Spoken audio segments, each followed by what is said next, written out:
Hi, and welcome everybody to another edition of the Winner Circle Sports Betting Podcast. It's Tuesday, January 31st. Already 1 month in the books on the 2023 calendar. Wow, where's the time go?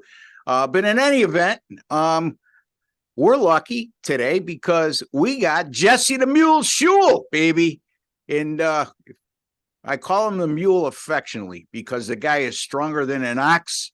And every time everybody else on the site seems to fall into a little pitfall, Jesse carries us all. He's the mule. Anyway, Jesse, how are you, my friend?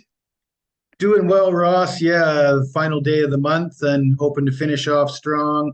Had a pretty good run. Yeah, hitting 65% in 2023 overall so far this year. So, yeah, looking for a strong finish today. Sounds good. I'm off to a great start as well. So, we have something in common, among other things. But in any event, Jesse, what was your take on what we saw over the weekend? This is, by the way, folks, an NBA betting show today. I am going to be covering the Lakers and the Knicks, and Jesse will be covering the Denver Nuggets and the New Orleans Pelicans. And we'll get to those free picks in just a bit. But before we go there, what's your take on what you saw in the NFL over the weekend, Jesse? Well, I mean, I did have a big play on San Francisco, so I was not happy about the way that worked out, and Brock Purdy going down early, and I'm not 100% certain that San Francisco would have been any better. I mean, they would have been better off for sure, but I'm still not sure if they could have won that game even with a healthy Purdy, but that didn't work out. But I had the under in both games, so took 2 out of 3 there. We talked a lot about the Bengals offensive line and how they, no problems against Buffalo, but things change week to week. You can never expect the same thing that happened the prior week to happen again the following week. And we did certainly call that on our preview show with Sean Higgs. The Kelsey touchdown came in. I was happy about that. Of course, I had a couple interception props. Maybe I was a little bit too pessimistic about the quarterbacks, but overall, it went well. Yeah, that's good. I mean, a lot of controversy with the referee and all over Twitter. Was there some questionable calls down the stretch of the Cincinnati-Kansas City game that went against Cincinnati? Absolutely. I mean, but one of them, in my opinion, wasn't the late hit out of bounds that put them in field goal range to win the game. It's really too bad. The kid who committed that penalty was having a terrific game, and I really don't think he realized where he was on the field. So in any event, Eli Apple now could shut his mouth after running it for all of 3 weeks now, and we move on. And Kansas City and Philadelphia, the game opened as a pick 'em. It shot right up to 2.5, back down to 2 now. Like I said yesterday, I got right down on, I'm not going to worry about who's going to buy from me on the Super Bowl, because we're all vying for one game, and it's the most overhyped game in our industry, because we're not going to get a ton of sales unless you're 70% in the NFL, which Jesse came pretty close this year. But in any event, I jumped all over the Eagles early, Jesse. I saw Kansas City the way they played last week. I get that they won, and like I predicted, Patrick Mahomes would have no problem getting passing yards. But as we saw in the second half in particular, how many plays after the play was done that we saw him hopping around like he was playing hopscotch, So again, that high ankle sprain, I know it's 2 weeks in between. I know he's going to get the best of care, but that's not an injury. A high ankle sprain many times puts players on the IR for like 4 weeks, and then they lose all the receivers they did during the course of that game. A couple of them anyway, key cogs.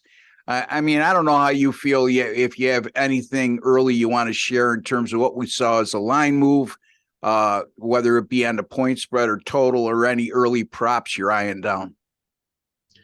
Well, the Kelsey prop, I checked it out already because, like I said last week, Kelsey scored a touchdown in every playoff game he's played over the last 2 years. I expected the price to go up. I mean, he's back-to-back games now this season. He's scored touchdowns, and it's still even money. So, I mean, if they're going to throw it out there at even money, I'm going to keep taking it. That's for sure. That one will make my card. Yeah, interesting. So Travis Kelce at Kelsey, however way you want to pronounce it, we're looking at him at even money to score a touchdown in the Super Bowl. And as Jesse just alluded to, he scored a touchdown in every postseason game since the beginning of last season. Was it, Jesse, or going back to 2020 as well? At least every game last year in the playoffs and every game this year in the playoffs. So I think that's five straight playoff games he scored touchdowns. That's pretty sound advice from Jesse Schultz. So let's get to our NBA free picks. And then we'll tell you a little bit where you could find us and how we've been doing of late, what we may have coming up. Jesse, the Pelicans and the Nuggets, take it away. Well, Ross, this should be a good game. A lot of people might remember the Pelicans had the best record in the West at the end of December, but they've lost 8 in a row.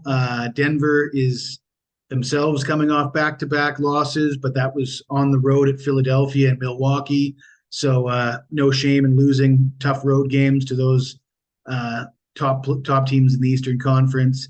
But then now we have 2 hungry teams, looking to snap a losing streak.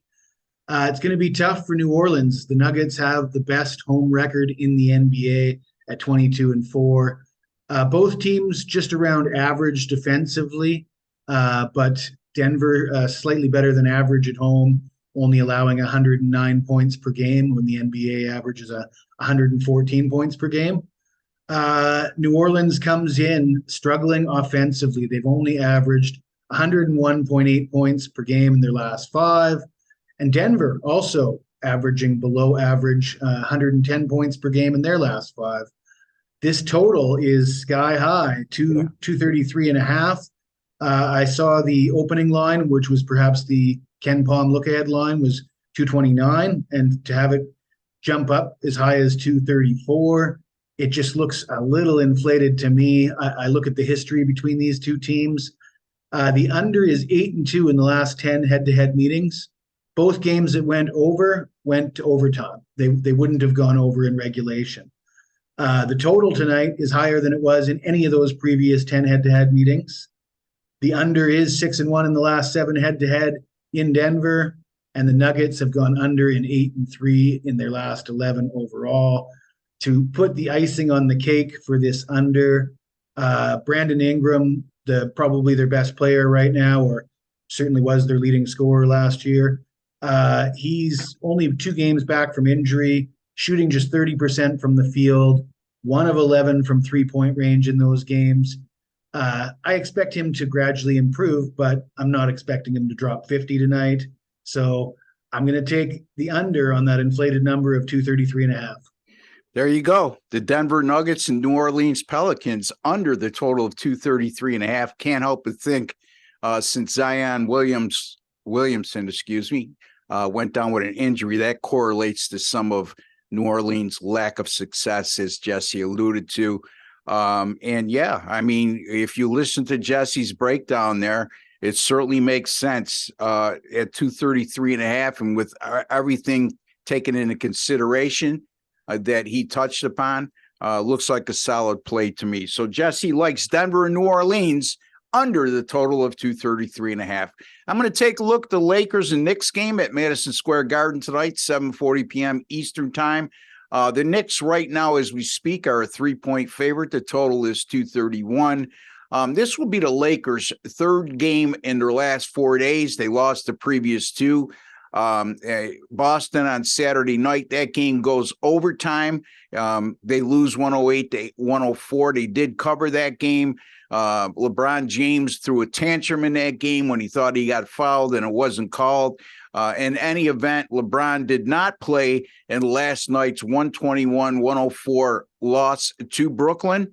And also who didn't play was Anthony Davis, a key cog in their success. So both players are listed as out for tonight's game. So that puts a major bearing on this game, and also it's into the line already, folks, because that's telling me that the Lakers would be anywhere from a 3.5 to 4.5 point road favorite with those two players in the lineup, but they're not. And the Knicks are coming off a loss at Brooklyn on Saturday, so they're going to be playing with 2 days rest. And they're going to be playing a team that's playing their third game in 4 days, all on the road. So that's a distinct advantage for the Knicks in terms of rest. And, NBA home teams playing on 2 days rest this year and coming off a division loss like the Knicks have gone 13-2 straight up. And I know that's a straight up trend, but by the same token, it involves all teams in the NBA in this situation this season. And we're only laying 3 here. So the chances of falling on 1 or 2, it could happen. We've seen plenty of 1 and 2 point decisions. But when I get something like that and I'm laying a low number, I put a lot of emphasis on anything strong when it comes to straight up betting angles or straight up betting trends for that matter, recent betting trends anyway.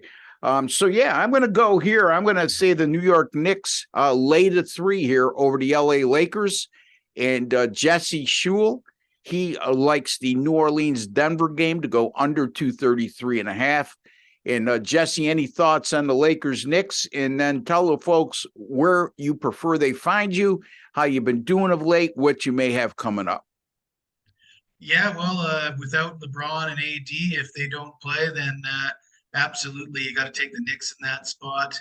For those of you that want to find me, you can find me on Twitter at Jesse Shule or at my website, jesseshule.com. And free plays every day on Twitter, on YouTube, and on Facebook.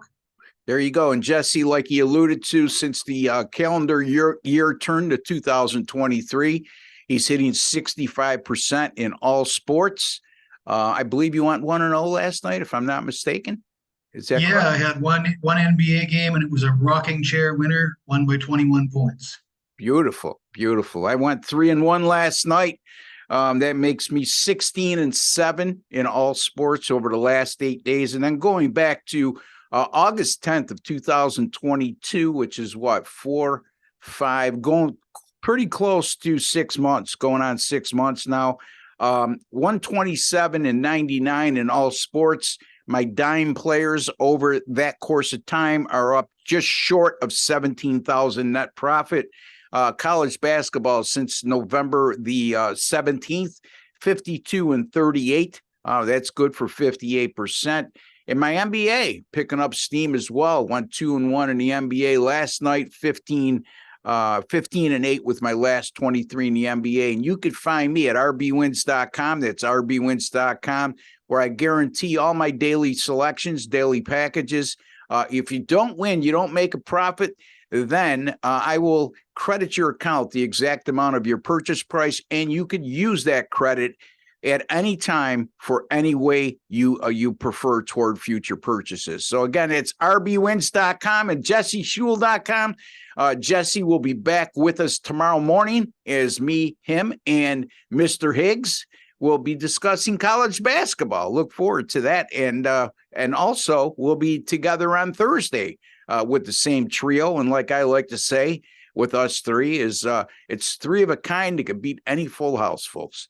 In any event, for Jesse Shule and Ross Benjamin, I'd like to wish each and every one of you all the very best. Take care and God bless.